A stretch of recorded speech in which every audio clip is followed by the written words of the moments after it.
Hello everybody, the Nameless Narcissist here once again. Simple man diagnosed with NPD, giving you the facts of narcissistic personality disorder, things that go on in my head.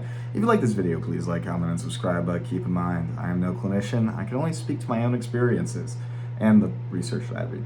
Anyways, so Raw Motivations, where Ben Taylor sent me a video earlier today regarding his opinions on whether or not it is ableist to talk about narcissism in a negative light. Right? Well, or in a way that associates it with toxicity. And I thought I'd make a video. And it wasn't a bad video by any means. I, for the most part, very much enjoyed it. I had a couple things I disagreed with that largely I'm going to address in this video, but this is not a video coming at him or anything. I just kind of want to share my thoughts, given that there's been a couple videos like this recently. I know Dr. Ramani did one too. I didn't really pay attention to it though, I'll be honest. In my, from my perspective, not for people who have been hurt by people like me, but for a narcissist, I just get kind of bored of her videos because it doesn't offer me that much most of the time. Occasionally she'll make something I really like that. I want to start out, I fucking hate the term ableist. It's very self-righteous in a way that kind of takes away all meaning from it, because it's supposed to basically refer to treating people who have certain disabilities poorly based on that alone, and thus inhibits their functioning even more than already, which I think is a term that could be useful in certain times, but it's one of those terms that anybody can call anybody that, right? It has no actual meaning. It's just, this is a bad thing, and it's bad that you are this thing, or that you're acting in this way. So I hate the term already. This video is essentially going to be, is there more benefits or more negative actions around associating narcissism or NPD more specifically with toxic behaviors, right? And I guess I'm going to get into that right now. Also, I know this will be a contentious topic given some of the variations in viewpoints in my viewership. So please share your thoughts. I'm really curious, but please don't get into arguments with people. Be respectful. That's what we're all about. My best friend says that my channel is the nicest place on the internet. Let's keep it that way. Anyways, so I want to point out, because there's an implication with ableism that NPD is a disability, and I will explain why, but I do agree with this. According to the DSM, there is for anything to be diagnosed, but specifically personality disorders, there either has to be clinically significant distress, right? So they have to be suffering, or impairment in social, occupational, or other important areas of functioning. So by definition, this is a disability, right? This is going to be either affecting their this is going to in some way be affecting how they are functioning in society. And I think that's the reason that you can actually get on welfare for being a narcissist, which is fucking hilarious. So I would argue this is a disability, depending on the severity. Now, getting into whether it would be, whether we should do that or not, I guess I'm going to start with why we shouldn't, just because, I'm a narcissist, I gotta defend myself. Mainly, I have a couple main ones. First of all, I do think it is toxic to lump all people under one umbrella, right? Lack of empathy and interpersonal exploitation are only 2 symptom criteria of all 9. So it's very possible for there to be narcissists who are very, maybe not high functioning, but pleasant people to be around, right? And then you can take away entitlement or, hell, even grandiosity. Right? And that's why I don't like the diagnostic criteria alone, because it doesn't really describe anything when you can only, when 5 personality traits can be a disorder. But whatever. And so I can see that, and I can see that being kind of, I actually know that it can be make people with NPD very despondent about getting better, and then thus hurting less people and also not suffering themselves, because associating that toxic behaviors with somebody who may not exhibit those can, make you, it sucks. It really does. And it can be very disheartening. And it often is for a lot of people in NPD communities. I have seen quite a few people who don't exhibit those traits and get very sensitive, I guess, about being lumped under that label. And that's not to say that narcissists can't be or often aren't toxic. I think that is probably more of the rule than the exception. But I'd probably put it like a 60-40, and that might be generous, honestly. That might be generous, but that's just my opinion. I also think that associating it with toxic behaviors is going to kind of prevent people from seeking therapy, right? It's like, you look it up, and it's the asshole disorder. People think, oh, why don't narcissists ever be self-aware? And I think other than us just kind of thinking it's normal, we're also like, who looks that up and is like, yep, I have the abuser disorder? Nobody's going to think that when they just look on the internet about it.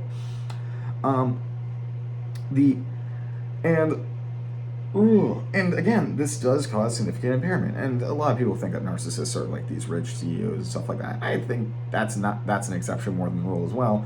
A lot of narcissists can't hold down jobs because they're too proud. They can't do menial work, or they can't listen to authority figures.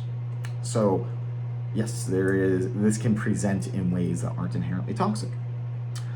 But on the other hand, with the term narcissistic abuse, I don't like that there's also a despondency in that, right? It's like, oh, they're a narcissist, so one, will never heal. I hate when people say that. Or two, like, oh, well, he's abusive, but he can't help it because he's a narcissist. I don't see that as often, but I can definitely see that being a thing. Anyways, now on the other hand, narcissism is associated with a lot of toxic behaviors, right? Two of those criterion, I would say on their own, like if you have the combination of them, especially, well, I wouldn't say lack of empathy is inherently toxic, but interpersonal exploitation. And we can't ignore that interpersonal exploitation is a symptom criteria. And though this presents in different ways than most people would assume, especially since it's associated more with emotional exploitation rather than material. Like, for example, an example Todd Grande gave, which I really like, is like a narcissist dating somebody for their status as opposed to like actual genuine connection, which, that's still exploitative, right? But because it's trying to make the narcissist look better, but it's not as visceral as the symptom criteria would imply. But it still happens. Like, there is still more extreme examples of interpersonal exploitation that I can't really think of off the top of my head. And I feel like it's such a disservice to ignore that. Personality disorders do affect the people around us. We suffer a fuck ton, right? And that's important to keep in mind. I think that's why it's a disorder in itself. This wouldn't be a disorder if we did not have impairment to our functioning or clinically significant distress per the DSM. But we do hurt people around us because, when I was going to say hurt people, but now I don't want to use that anymore because Ben Taylor, actually, Raw Motivations, when I was watching his video, he said something that I fucking loved, which was unhealed people hurt people. Fucking love that. I mean, it's still the same as hurt people effectively, but I like the phrasing a lot more. Fuck what was I saying? Yeah, but yeah, we do hurt people. We affect the people around us. It's our difference in, like the DSM, our difference in cognition and affectivity. Just our emotional dysregulation in general hurts people. That's what I always say when people talk about narcissistic abuse, is when I'm like, well, yeah, it can be abusive behavior if there's no effort to change it, but this isn't coming off of a malicious intent usually. This is usually coming from emotional dysregulation that we have a hard time controlling if we're not in treatment. So I think that ultimately there is a fine line between this. I think we have to be able to accept that personality disorders lead to a lot of toxic behavior, but also recognize that they're not monsters trying to be exploitative most of the time. Interpersonal exploitation, again, is like, we're not monsters, right? It's a desperate need to regulate self-esteem.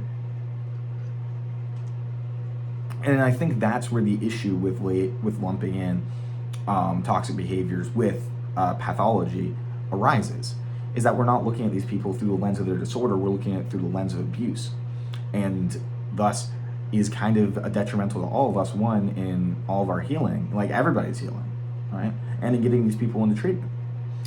I think it's possible to talk about these things without it being too extreme in one way or the other. Being able to recognize that narcissists can be toxic and often are, also recognizing it's a disorder that doesn't inherently make somebody evil, and recognizing that not all of them are toxic. There are some well-adjusted narcissists, or again, maybe not well-adjusted, but not, well, definitely not abusive ones, right?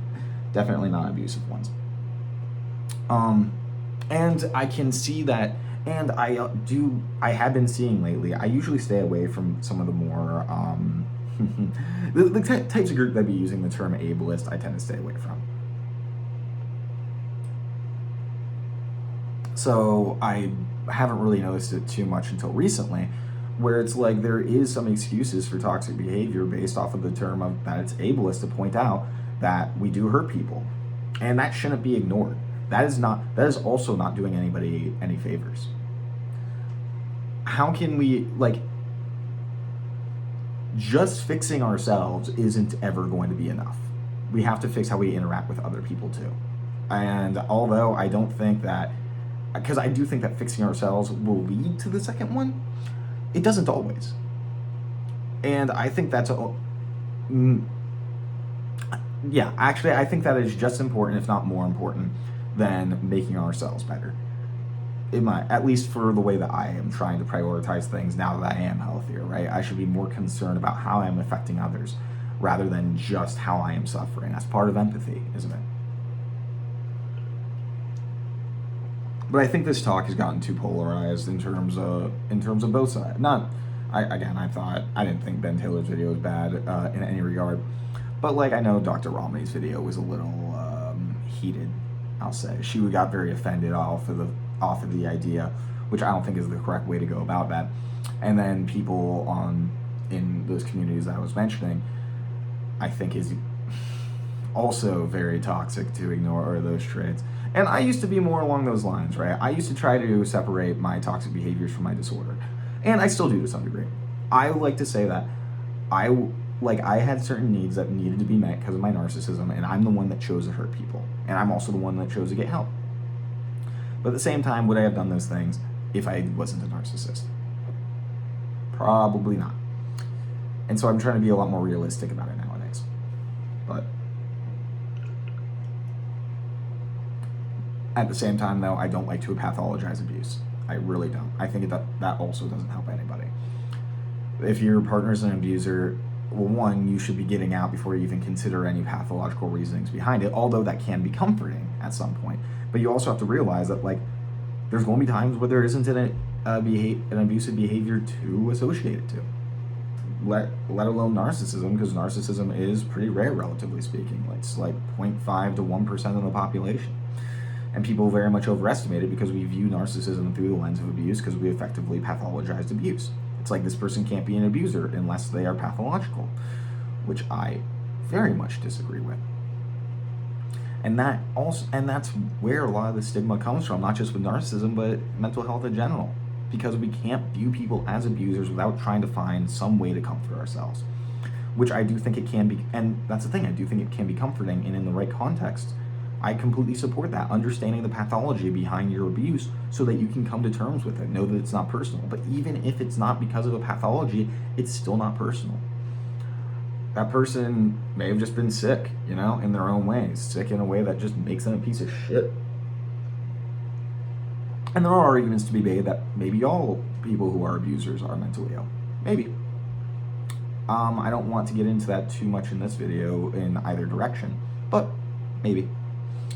Anyways, yeah, so basically to sum up, short, narcissists can be and often are toxic, and it's unhealthy to ignore that. It's also unhealthy to view narcissism through the lens of toxicity. Pretty simple. Anyways, hope you guys enjoyed. Like, comment, subscribe, all that bullshit. See you guys later. Take your fucking meds.